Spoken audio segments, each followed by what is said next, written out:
Football is called the beautiful game for a reason. The stories they can provide us with make us fans of magical clubs and players alike. Not only does the sport unify multiple cultures of people, but some things the players can do on the pitch leave you absolutely speechless. From stunning goals to majestic first touch controls to drag backs and ball rolls, some of them just have that divine gift. This guy is one of those players. Isco. From being one of the brightest talents in world football to being out in the cold and sunny Madrid, suddenly showcasing his brilliance for Betis to return to his once dazzling heights. But how did he get here? Ladies and gentlemen, this is the rise, fall, and rise again of Isco.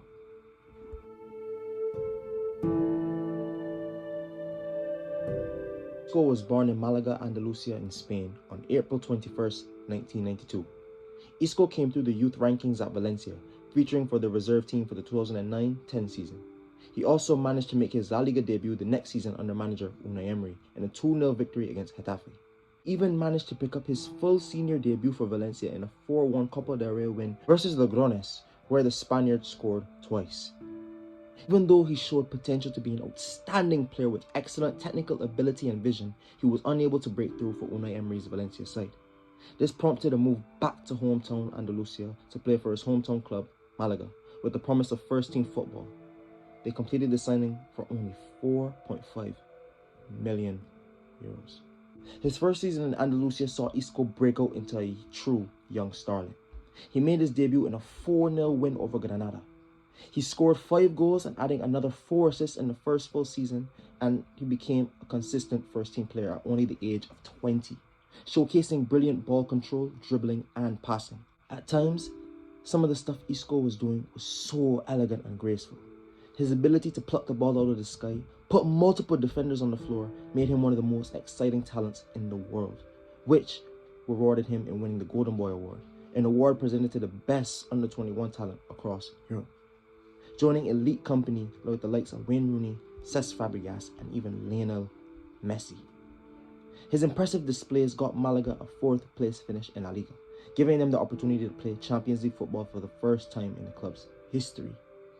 They were drawn up in a group against AC Milan, Zenit St. Petersburg, and Anderlecht, a relatively comfortable group on paper for a Malaga side that featured very talented competitive players, as well as a great manager in Manuel Pellegrini. Isco scored a brace on his Champions League debut, one of them a long-range rifled shot into the roof of the net. 2 more assists followed in the fixtures against Anderlecht and Milan away from home respectively, as Malaga topped their group undefeated with 12 points from 6 games. The Spanish side were then met in the round of 16 by Porto, where they lost the first leg 1-0. Second leg, Malaga came home to put the loss right, in their first ever UCL knockout fixture at La Rosalinda. After struggling to break the deadlock, the Andalusian magician brought his side level on aggregate, after turning from just outside the box and curling a lovely shot into the top left corner from the right wing, sending the stadium into absolute pandemonium.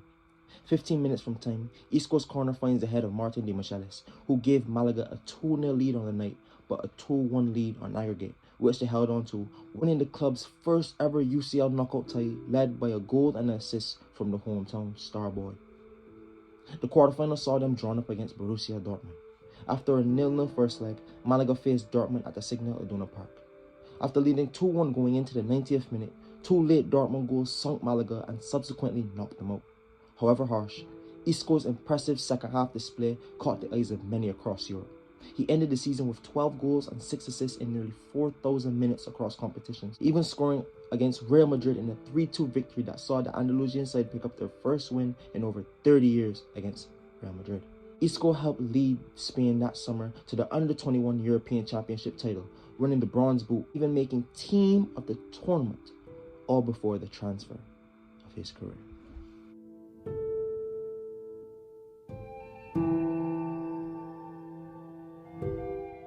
In June 2013, Real Madrid completed the signing of Isco for 30 million euros. At only 21 years old, he was the first signing in the new Carlo Ancelotti era at the Bernabeu. And did the boy impress? Isco scored the game winner against Real Betis on his La Liga debut, even adding an assist, putting a man-of-the-match performance.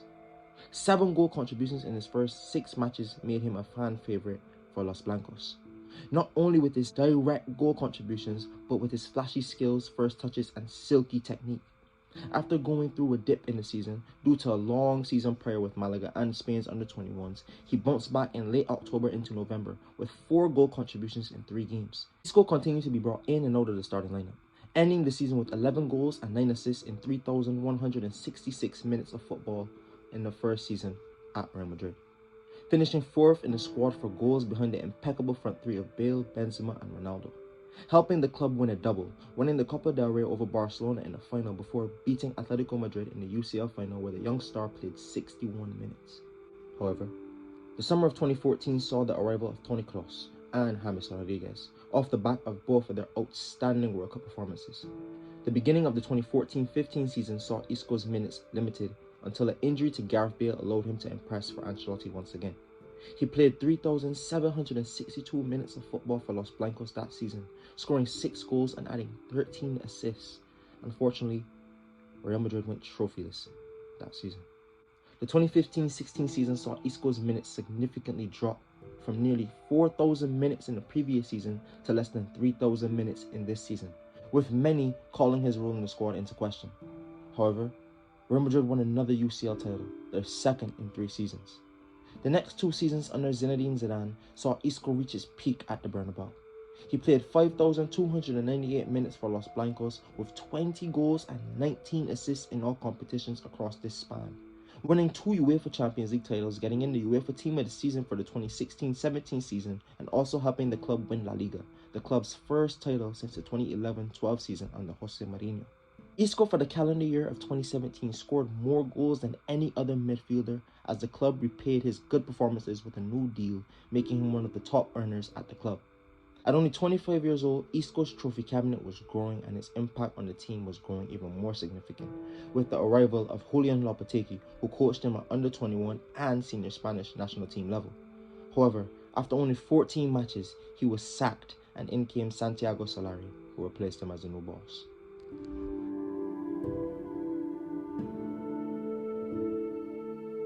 Solari decided to make significant changes to the squad, giving minutes to young players like Vinicius and Fede Valverde, while also dropping players like Isco from the squad.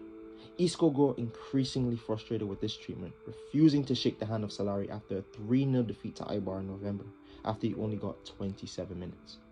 Even though Solari was sacked after 4 months at the club and reinstated with Zinedine Zidane as manager, Isco only played 1,737 minutes of football for Real Madrid that season, his lowest since joining the club, managing 6 goals and 1 assist, his worst goal contribution season up to that point. Things only got worse for the Spaniard, never managing to break 2,000 minutes for the club for the remainder of his time. Even though he managed 53 goals and 57 assists in 353 games for Los Blancos, with an extensive trophy cabinet to suit, featuring 5 UCL titles, 5 Club World Cups, 3 La Liga titles, 1 Copa del Rey, and many more, the problem for Isco is an issue that many, similar with his playstyle, face in modern football. The role of a free-roaming floating number 10 has become redundant, with most midfielders required to put in more maximum work defensively, but also fit into a more structured system of play in terms of creating chances. Isco left the club in May of 2022, joining former boss Lopetegui at Sevilla.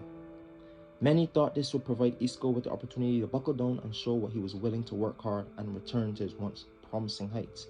However, the team managed 1 win from their first 10 league matches under Lopetegui, and he was then sacked for Jorge Sampaoli, replaced at the Roman Sanchez Pizjuan Stadium. According to an article by The Athletic, Isco got into a dispute with Sampaoli, which led to the Spaniard being released by the club just 6 months into his 2-year deal.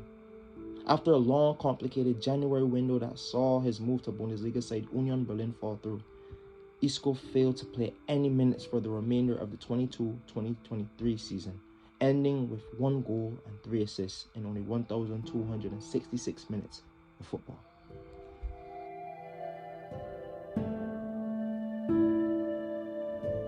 Over the summer, Isco signed for Real Betis as a free agent. In stating why his reasons for joining the club, he said, quote, "As soon as Betis called me, it was easy to decide. From the outside, you already see that there is an important club with a serious sporting project and desire to grow.